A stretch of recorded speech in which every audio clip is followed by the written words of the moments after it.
News paper படிக்கிறவங்க எத்தனையோ பேரை நம்ம பார்த்துருப்போம். ஆனால் இந்த மாதிரி ஒரு நியூஸ் பேப்பர் படிக்கிறவங்கள நம்ம பார்த்துருக்கவே மாட்டோம். நியூஸ் பாருங்க. இன்னைக்கு என்னெல்லாம் பண்ண போறாரோ. காரின் மீது எறும்பு மோதியதால் உள்ளே இருந்த 4 பேர் பலி. ஆளை பார்த்தா டம்மி பீஸா இருக்க, பயங்கரமான ஆளா இருக்கேடா. பலினா 4 பேர். எனக்கும் புரியல. KTM பைக்கை வேகமாக ஓட்டி சென்ற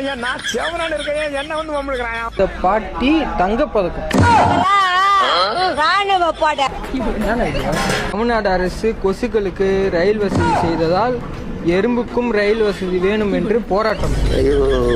பைத்தியக்கார பைலட் மாட்டிட்டு படுறப்பா. அமெரிக்காவில் யானைக்கும் பூனைக்கும் சண்டை வந்ததால் வாகனங்கள் ரத்து. என்னென்ன சொல்றோம் பாருங்க, கம்பி கட்டுற கதையெல்லாம் எடுத்து போடுறாங்க. மறக்காம நம்ம சேனலை சப்ஸ்கிரைப் பண்ணிடுங்க. மறுபடியும் இதே மாதிரி வீடியோவில் பார்ப்போம். பை.